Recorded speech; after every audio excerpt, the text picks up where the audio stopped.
Bismillahirrahmanirrahim. Alhamdulillahi rabbil alamin. Wassalatu wassalamu ala rasulil amin wa ala alihi wa sahbihi ajma'in. Assalamualaikum warahmatullahi ta'ala wabarakatuh.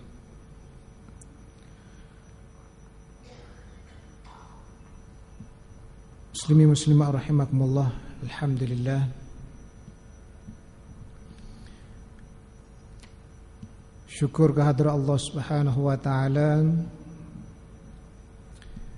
yang memberikan kita peluang dan ruang untuk bersama di rumah-rumah Allah Subhanahu wa taala mengerjakan ibadat yang disukai oleh Rasulullah sallallahu alaihi wasallam, yang mana Rasulullah tidak tinggalkan sembahyang berjamaah ini walaupun sehingga wafatnya baginda sallallahu alaihi wasallam. Kemudian kita beriktikaf di masjid Allah Subhanahu wa taala sementara menanti solat Isya dalam keadaan berzikir kepada Allah Subhanahu wa taala, mengingati Allah Subhanahu wa taala dan mendengar nasihat-nasihat dan hadis-hadis serta firman Allah Subhanahu wa taala yang insya-Allah semuanya insya-Allah memberikan faedah yang besar kepada diri kita, agama kita dan dunia kita. Alhamdulillah, malam ini saya akan sambung hadis yang dibaca pada minggu lepas oleh Al-Fadhil Ustaz Luqman daripada buku Mastikah Hadis Rasulullah sallallahu alaihi wasallam, yang mana hadis-hadis pada awal buku Mustikah Hadis ini adalah berkenaan dengan wajib berpegang teguh dengan kitab Allah Subhanahu wa taala dan sunnah Rasulullah sallallahu alaihi wasallam. Kalau pada minggu lepas kita baca hadis yang mana Rasulullah sallallahu alaihi wasallam seolah-olah meramalkan masa depan. Wa innahu man ya'ish minkum fasayara ikhtilafan katsira alaikum bisunnati wa sunnatil khulafa'ir rasyidin al-mahdiyyin addu 'alaiha bin nawajis. Siapa yang hidup panjang selepasku pasti akan melihat perselisihan yang besar. Maka kamu kenalah berpegang dengan sunnahku dan sunnah para sahabat ar-rasyidin al-mahdiyyin selepasku. Rasulullah meramalkan masa depan ummah Islam, tetapi semua ramalan Rasulullah adalah benar, kerana Rasulullah bukan macam kita. Rasulullah kata sesuatu tentang hari depan kerana Rasulullah diberi wahyu oleh Allah Subhanahu wa taala. Wa ma yantiqu 'anil hawa in huwa illa wahyun yuha. Yang dicakapkan itu bukanlah dengan hawa nafsunya, tapi wahyu dan diwahyukan kepadanya oleh Allah Subhanahu wa taala. Kita tidak diberikan itu. Dan apa sahaja yang kita ramalkan untuk masa depan adalah perkara yang kita tak tahu betul atau salah. Macam kita ramal putusan permainan bola sepak, Malaysia lawan Qatar, menang ke tak, kita kata 1-0 menang, contoh. Kalau betulan kena 1-0 bukan sebab ramalan kita memang kita tepat, tau, sebab kebetulan kena. Allah Ta'ala nak bagi gitu, jadilah dia. Tapi hakikat manusia ni, wa ma tadri nafsum madza taksibu ghada wa ma tadri nafsum bi ayyi ardin tamut.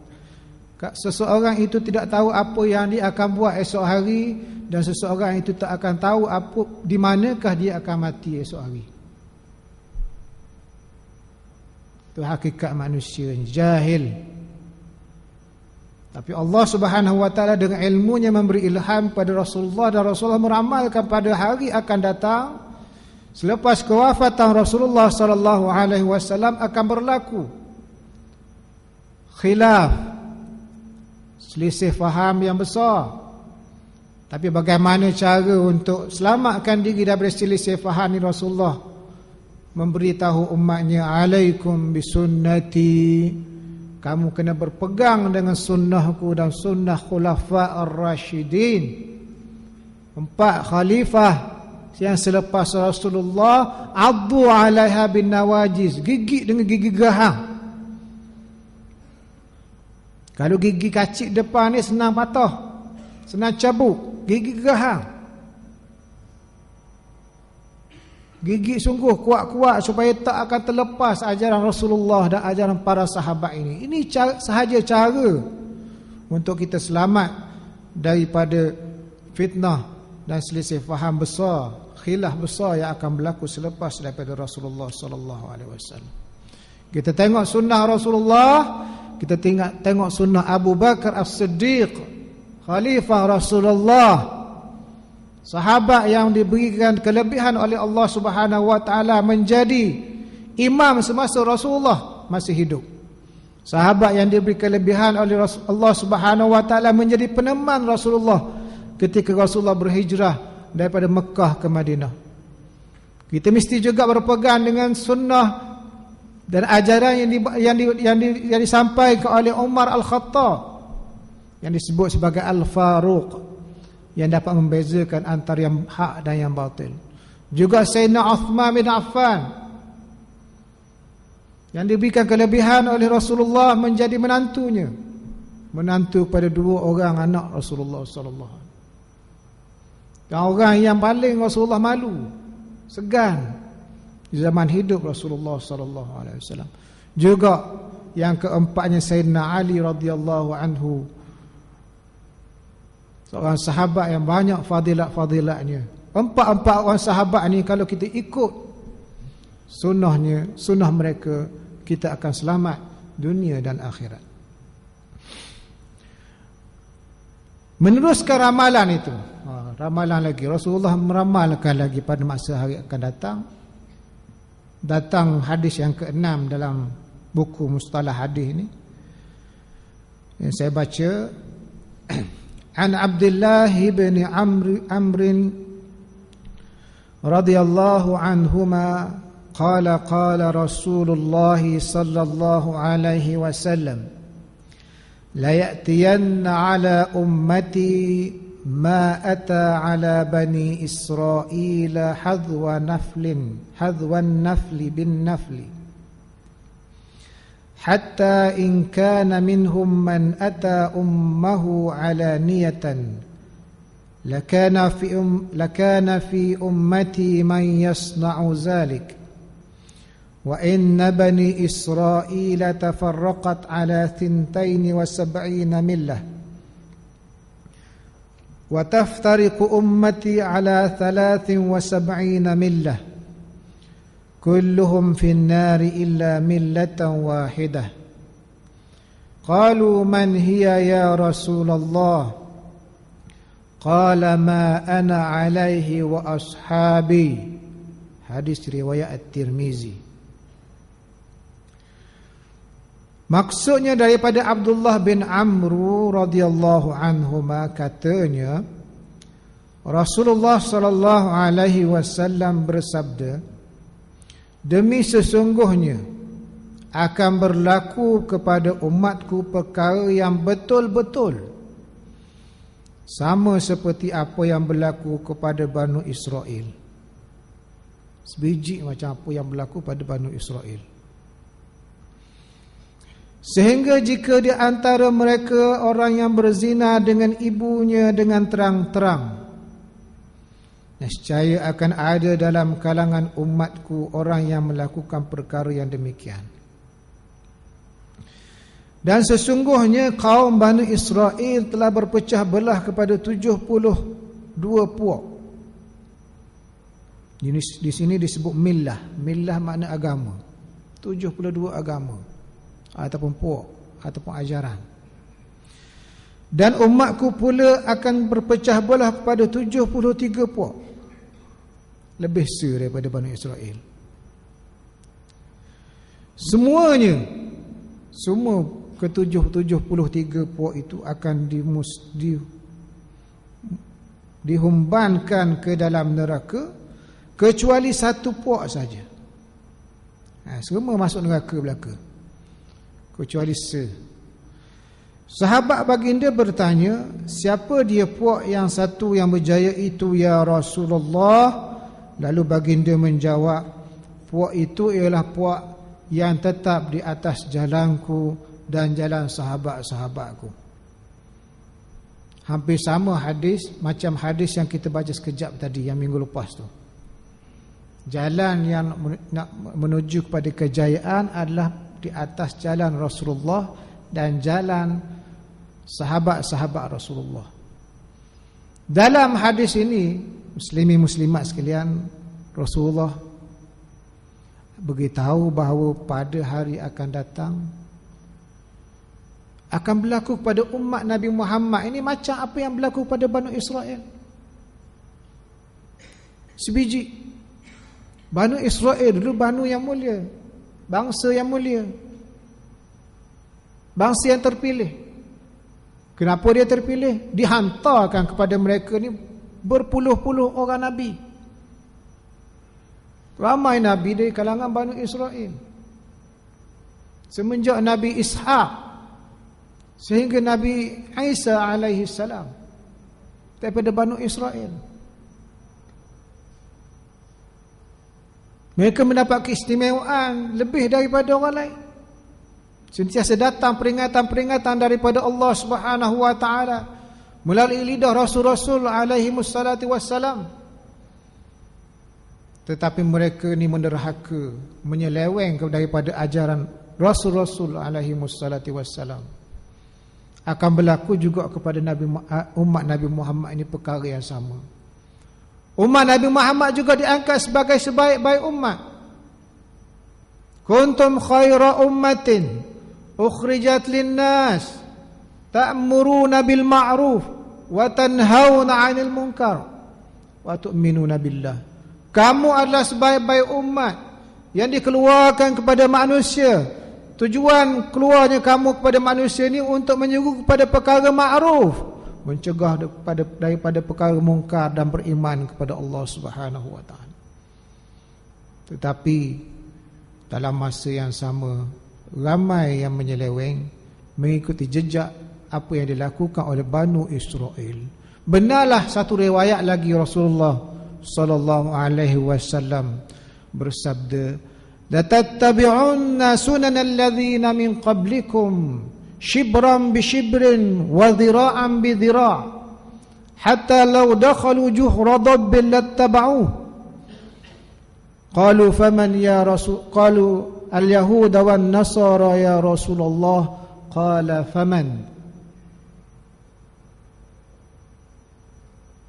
Rasulullah mengatakan, kamu pasti akan mengikut jejak langkah orang yang terdahulu daripada kamu, sejengkal demi sejengkal, sehasta demi sehasta.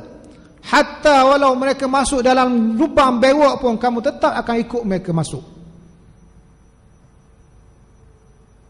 Lalu sahabat bertanya, jejak langkah Yahudi dan Nasara kah ya Rasulullah? Rasulullah kata, siapa lagi kalau bukan Yahudi dan Nasara?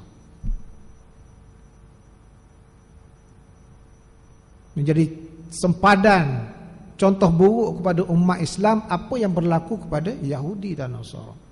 Sehingga umat Islam 17 kali sehari semalam berkata, baca dalam solatnya, siratal ladzina an'amta alaihim ghairil maghdubi alaihim waladdallin. Jalan yang aku nak ikut ni bukan jalan orang-orang yang dimurkai Allah, dan bukan jalan orang yang sesat.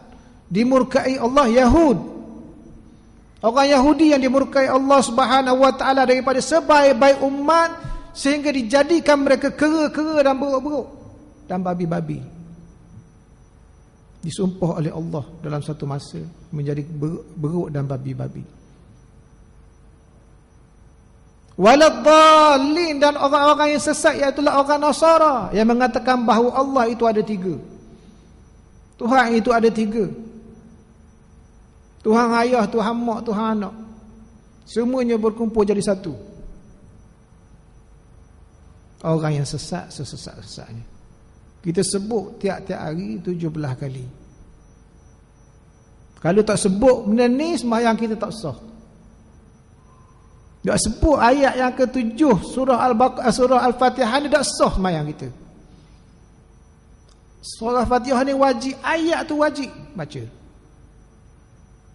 Lepas tu kita aminkan semua. Amin. Benarlah. Ya Allah. Itulah ikrar kita. Kita tak akan ikut Yahudi dan Nasara. Tapi Rasulullah, belang-belang gitu Rasulullah kata, kamu pasti akan ikut. Sekarang dah terbukti. Sehingga dalam hadis ini Rasulullah kata, kalaulah dulu seorang itu berzina dengan ibunya, pasti zaman umat aku ni akan datang, akan berlaku orang yang berzina dengan ibunya sendiri. Tak berlaku. Bukan saja dengan ibu, dengan anak pun. Dengan anak pun berlaku. Dengan adik-beradik pun berlaku. Ini kesesatan yang nyata yang dilakukan oleh umat-umat yang menyeleweng daripada ajaran Allah Subhanahu wa taala. Dalam satu riwayat Abi Daud ada ziyadah, ada tambahan. Wa 'inda Abi Daud ziyadatan. Ziyadatan ni makna tambah. Nasi tambah sikit. Dia tambah lagi sikit. Wa innahu sayakhruju fi ummati aqwamun tatajara bihim bitilkal ahwa.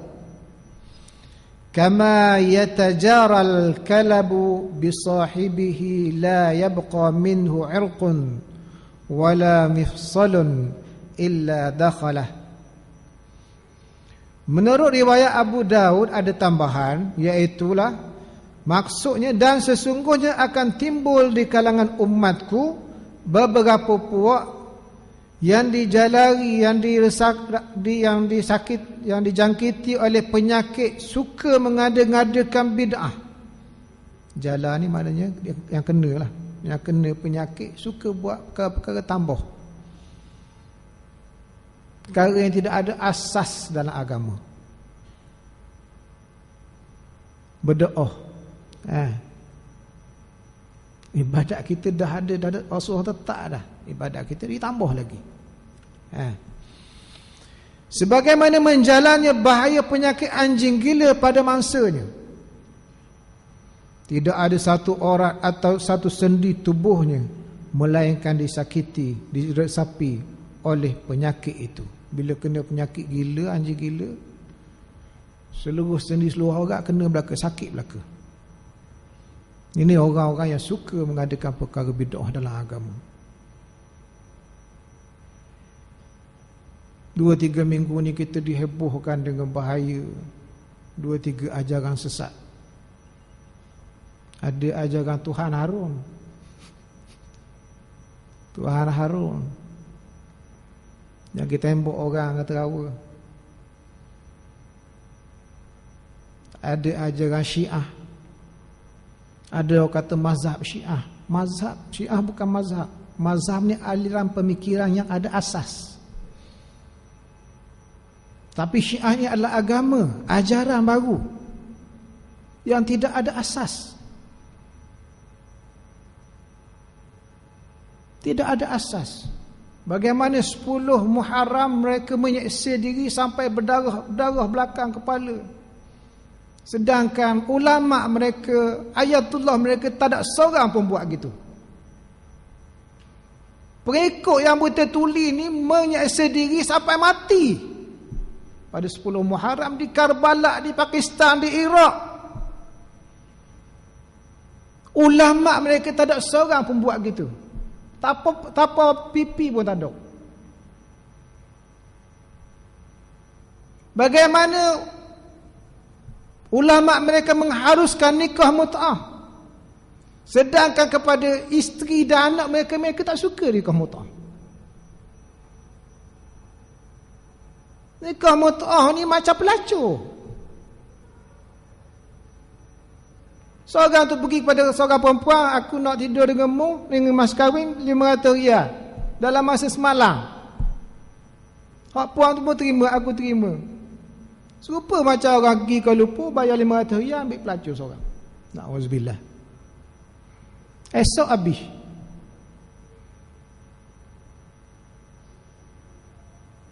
Bagaimana kita kata Syiah ni sebagai satu mazhab aliran yang ada asas jika mereka ni suruh khabar sembahyang ni boleh jamak belaka.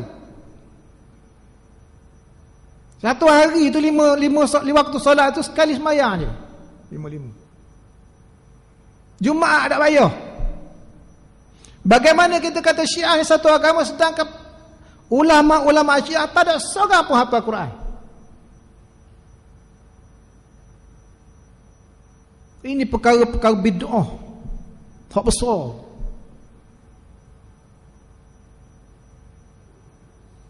Yang disebut oleh Rasulullah sebagai golongan Rafidah. Golongan yang mencemooh, menyelewengkan daripada agama Allah Subhanahu wa taala. Hadis yang ke-6 ini huraiannya mengandungi penegasan Rasulullah sallallahu alaihi wasallam tentang perkara buruk yang akan berlaku di kalangan umatnya yang wajib dia jauhi. Rasulullah ramalkan. Dan apa yang Rasulullah ramal tu akan berlaku dan benar-benar berlaku. Perkara buruk supaya kita hindari. Jangan buat perkara ni. Jangan kita rasa seronok nak buat perkara ni. Jangan. Rasulullah tunjuk khabar contoh tu sebagai sempadan. Perkara ni jangan buat. Yang buat orang perkara ni orang yang jauh daripada ajaran Allah Subhanahu wa taala. Supaya mereka tetap teguh menurut jalannya dan dalam sahabat-sahabatnya ridwanullah alaihim. Huraiannya, perkara-perkara buruk yang diperingatkan oleh junjungan kita Nabi Muhammad sallallahu alaihi wasallam itu ialah: pertama, umat Islam akan melakukan penyelewengan daripada ajaran Islam yang sebenar, seperti mana yang telah dilakukan oleh kaum Banu Israel. Mereka sesat, mungkin kerana hawa nafsu, mungkin kerana faktor-faktor lain. Tapi umat Nabi Muhammad tambah lagi satu faktor kenapa mereka sesat, iaitulah orang Yahudi dan Nasrani sentiasa cuba nak goda umat Nabi Muhammad sallallahu alaihi wasallam, nak jauhkan umat Nabi Muhammad sallallahu alaihi wasallam daripada ajaran Islam. Faktor luaran tu ada juga.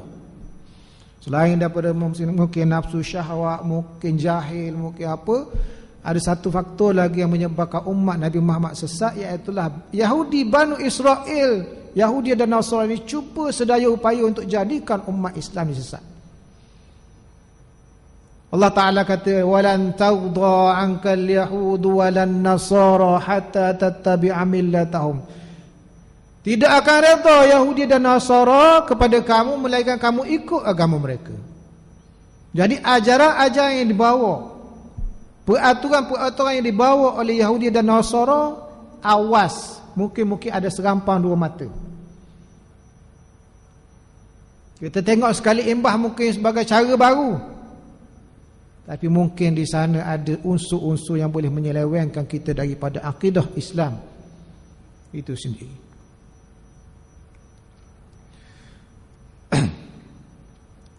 Baginda menyebut perihal Banu Israel kerana penyelewengan mereka ialah seburuk-buruk contoh yang wajib dijauhi dan disingkirkan.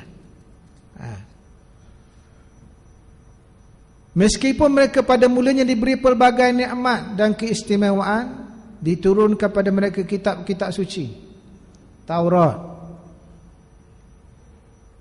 kepada Nabi Musa. Nabi Musa bangsa apa? Banu Israel. Zabur kepada Nabi Daud, juga Banu Israel. Nabi Isa, Injil, juga dari kalangan Banu Israel. Istimewaan yang banyak sekali. Kalau nak ikut kiranya Banu Israel ni akan beriman belaka. Contoh Nabi Musa alaihissalam, bagaimana perjuangan dia nak selamatkan Bani Israel. Sepatutnya dengan perjuangannya, dengan kerja keras Nabi Musa ni, dengan mukjizat-mukjizat yang ditunjukkan, semua Bani Israel beriman.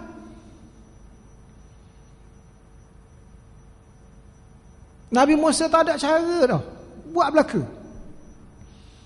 Nak tunjuk mukjizat, tunjuk dah mukjizat. Dia pukul tongkat dia, tongkat tu jadi ular. Bukan sebarangan ular. Ular sihir tak boleh buat benda-benda. Tapi ular mukjizat Nabi Musa boleh telan ular-ular lain. Ketika tengok peristiwa yang mukjizat itu, berpuluh-puluh malah beratus-ratus penyihir Fir'aun itu semua beriman kepada Allah Subhanahu Wa Taala. Sebab orang yang arif dalam sihir tahu bahawa ular Nabi Musa itu bukan ular sihir. Ular mukjizat, ular benar-benar ular.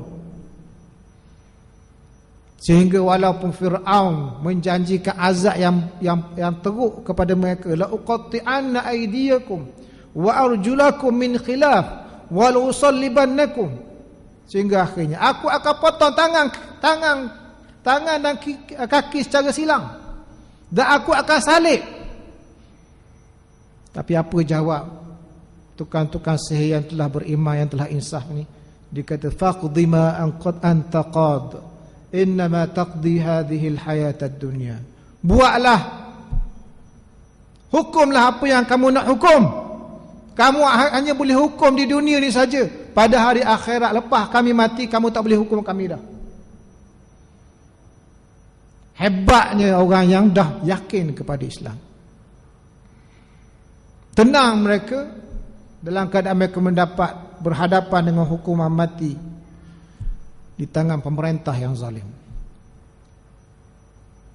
Selepas itu tak cukup, selepas itu dikejar oleh Fir'aun sampai ke Suk. Tahu Suk apa, habis pinggir pantai. Dengan tentera Fir'aun bilangan berganda-ganda di belakang, dengan lengkap dengan senjata, dengan keganasan mereka. Yang anak-anak kecil pun sakut mereka bunuh. Di depan lautan merah yang luas, yang dalam, mana satu mereka nak pergi, nak lawan Fir'aun mati, nak redah laut pun mati. Di antara dua kematian. Ketika itu Allah Ta'ala suruh Nabi Musa tunjukkan mukjizat yang kedua, belah laut dengan tongkat. Kita ni orang Islam tak pernah tengok mukjizat. Yang ada mukjizat terbesar Al-Quran je. Itu pun bukan mukjizat hissi, mukjizat akan nampak terus. Al-Quran ni mukjizat ilmi, ilmu mukjizat. Bani Israel diberi peluang tengok lepas mukjizat, lepas mukjizat. Tak beriman semacam. Sampai ke sana, ke semenjauh Sinai, dia tengok ke belakang, tengok Fir'aun tengah mengejar, duduk tengah-tengah lautan. Allah Ta'ala tangkupkan air itu, tenggelamlah Fir'aun dan bala tenteranya berpuluh-puluh ribu, beratus-ratus ribu itu habis belaka. Berimanlah sekejap. Nabi Musa tinggalkan umatnya di satu wadi, naik ke Bukit Tur Sina untuk bermunajat dengan Allah Subhanahu Wa Taala. Tak semena-mena, tak sampai 40 hari mereka kembali sesat, kembali menyembah berhala.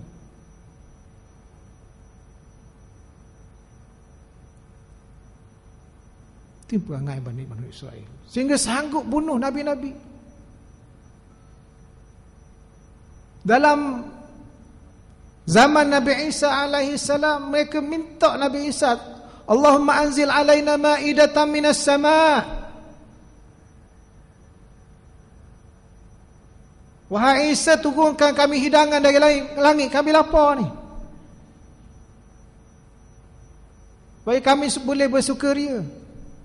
Nabi Isa angkat tangan, minta turun hidangan dari langit. Mereka tetap tak beriman lepas tu. Mereka tetap kembali kepada kafir lepas tu. Jadi bila mereka buat perkara ni, berhaklah Allah Ta'ala jatuhkan, berikan contoh buruk berkenaan dengan mereka ini. Lu'inal ladzina kafaru min bani Israila ala lisani Dawud wa Isa bin Maryam dzalika mimma asaw wa kanu ya'tadun. Telah dilaknat kepada Bani Israel yang di atas lidah Nabi Daud dan Isa bin Maryam, kerana apa yang perbuatan mereka melampau. Kanu la yatanahawna 'an munkarin fa'aluh, mereka tidak mencegah perkara mungkar yang mereka buat. Nabi sama kanu yaf'alun, sungguh buruk apa yang mereka kerjakan.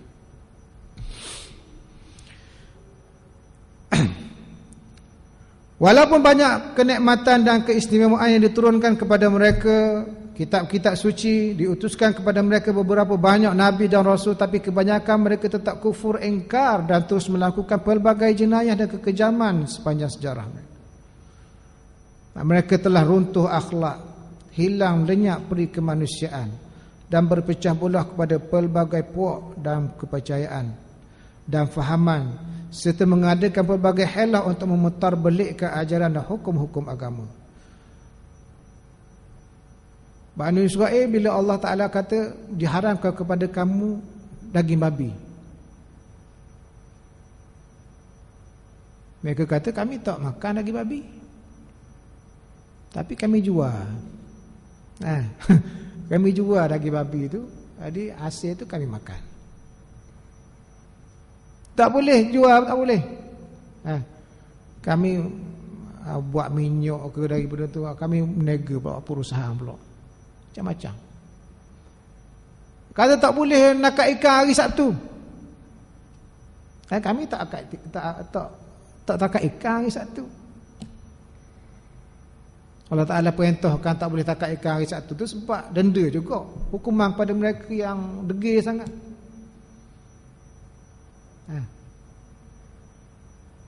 Jadi mereka ni tak takak hari Sabtu, tapi mereka tahan rawa ke, tahan pukak ke, hari Jumaat, hari Ahad mereka ambil. Macam-macam helah dia buat. Okey. Mereka jugalah yang telah menimbulkan dan mengembangkan pelbagai isme, ISME. Kefahaman-kefahaman ni yang banyak mereka timbulkan, nampak bagus, nampak comel, nampak moderate, modern, tapi kebanyakannya ada udang di sebalik mi tu.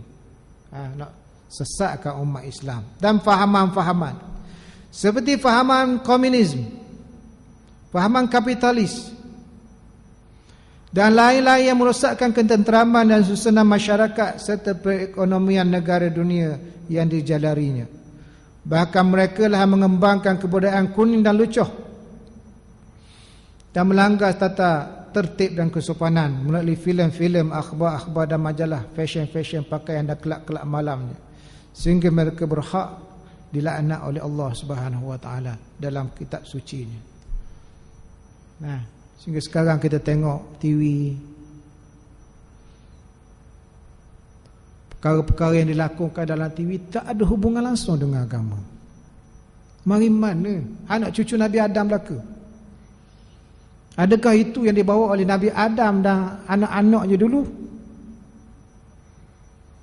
Tak payah tengok cerita orang putih lah waktu-waktu tu, cerita Malaysia pun.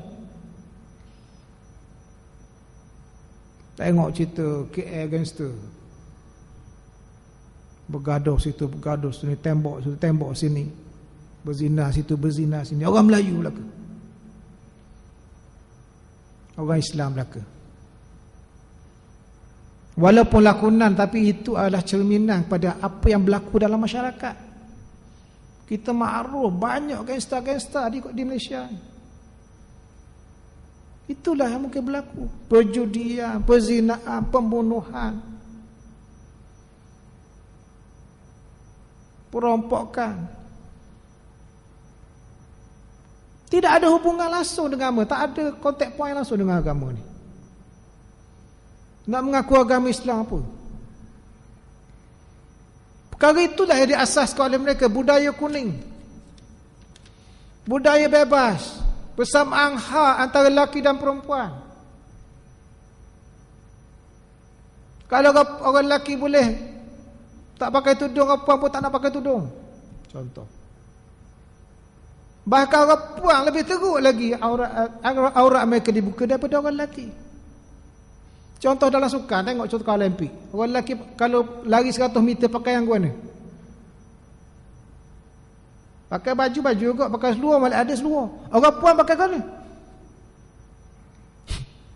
Orang puan pakai baju ketat, pakai seluar bikini, seluar pendek. Dan sekarang ni, kalau main hoki orang lelaki pakai seluar pendek, orang puan pakai skirt. Lebih teruk dieksploitasi oleh bangsa-bangsa yang bukan Islam ni supaya rosak belaka. Tak tahu malu belaka orang yang masuk sukan. Jadi berhaklah mereka dilaknat oleh Allah, dilaknat oleh malaikat dan rasul dan seluruh umat yang berperi kemanusiaan. Baginda juga pernah memberi ingat dengan tegasnya sebagaimana yang tersebut dalam salah satu hadisnya. Ini yang keduanya, bahawa umatnya akan terpengaruh dan menjadi pok turuk yang buta tuli, dengan buta tuli kepada segala apa jua yang datangnya daripada Yahudi dan Nasara. Banyak bila datang daripada pihak luar, kita anggap sebagai okey, moden. Sampai salam pun tak ambuh dah. Salam pun tak ambuh. Kalau Jepun pakai angguk. Itu kata orang beradak orang Jepun angguk. Sedangkan Rasulullah suruh jabat tangan, musafahah. Ada ni, bila sentuh kulit dengan kulit ni ada perasaan mari, aura dia. Kehangatan ukhuwah fillah tu, tak pakai angguk. Rasulullah sebut assalamualaikum. Kita dah sebut hello, good morning. Kau nak sebut salam pun tak pernah salam. Salam. Atau akum, askum. Itu je sebut. Jadi sebut assalam, nama Allah tu assalam, yang maha sejahtera ke atas kamu. Doa kepada orang yang kita bagi salam tu. Tiba-tiba salam, askum, smakum. Jangan smackdown. Smackdown tu. Okey.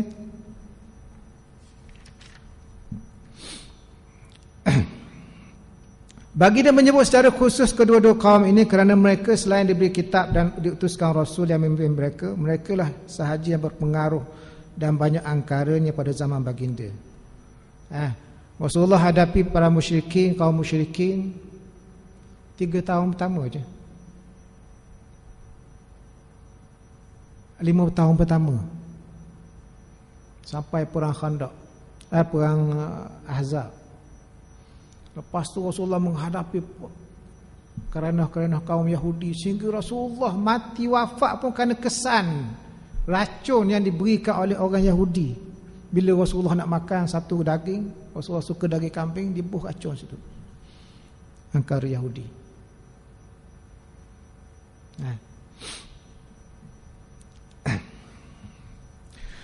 Kalau kaum-kaum yang diberikan kitab dan pimpinan itu diingatkan kita jangan terpengaruh pada penyelewengannya, maka kaum-kaum yang tidak diberi kitab dan tidak pula menerima apa-apa pimpinan, lebih-lebih lagilah wajib kita menolak bulat-bulat segala apa yang mereka sogokkan kepada kita dari perkara yang bertentangan dengan dasar Islam, seperti mana yang kita saksikan pada zaman kita ini daripada kaum Majusi, komunis, etis dan sebagainya. Dari Yahudi Nasara tu ada asas dah, ajaran mereka daripada Nabi. Itu pun Allah Ta'ala larang kita jangan ikut. Apatah lagi kaum yang asasnya menyembah berhala. Kita maaf sebut Hindu, Buddha, Majusi, etis yang tak ada agama. Kita lagilah dilarang oleh Allah Subhanahu Wa Ta'ala. Apa yang telah diperingatkan oleh Rasulullah sallallahu alaihi wasallam mengenai penyelewengan yang akan berlaku di kalangan umatnya, itu telah pun berlaku dan telah menjadi kenyataan. Kita dah rasa, dah tengok, bahkan dah jadi takut, berlaku depan mata kita dah sekarang ni. Kalau dulu kita dengar daripada surat khabar, daripada berita, daripada TV, sekarang ni berlaku depan mata. Orang perempuan yang membuka aurat. Dulu pakaian-pakaian gitu kita tengok dalam drama-drama, filem-filem je. Sekarang kipas opno pakai gitu. Hatta orang pakai tudung pun, tudung ada feseng. Tudung yang tak tutup aurat. Dia ingat aurat ni pakai tudung. Ada gambar tu pakai tudung, pakai luar pendek. Ada juga. Pakai tudung, seluar ketat, baju ketat, nampak ke tubuh badan. Ini juga tak boleh. Jadi penyelewengan daripada kefahaman yang sepatutnya tutup aurat tu macam mana. Jadi itulah beberapa ataupun apa yang Rasulullah suruh kita hindari daripada hadis yang kita baca pada malam ini, yang mungkin kita akan sambung pada minggu-minggu depan. Banyak perkara yang dilakukan oleh Yahudi dan Nasara yang menyeleweng daripada ajaran Allah Subhanahu Wa Taala yang berlaku pada zaman sekarang, yang kita kena awasi, berlaku pada umat Nabi Muhammad, dan Rasulullah minta sungguh kita jauhi perkara-perkara ini. Itu saja yang dapat saya kongsikan pada malam ini. Yang baik datang daripada Allah Subhanahu Wa Taala, yang buruk datang dari kelemahan diri saya sendiri. Aqulu qawli hadha wa astaghfirullahal azim li wa lakum. Wassalamu alaikum warahmatullahi taala wabarakatuh. Bismillahirrahmanirrahim. Alhamdulillahi rabbil alamin, wassalatu wassalamu ala rasulil amin wa ala alihi wa sahbihi ajmain. Rabbana taqabbal minna salatana tamah wa ighfir lana dhunubana amah wa la tu'adzibna yawmal qiyamah. Allahumma ij'alna minal ladzina yastami'una al-qawla fayattabi'una ahsanah. Rabbana atina fid dunya hasanah wa fil akhirati hasanatan wa qina adzabannar. Wa sallallahu ala sayyidina Muhammadin wa ala alihi wa sahbihi wa sallam, walhamdulillahi rabbil alamin.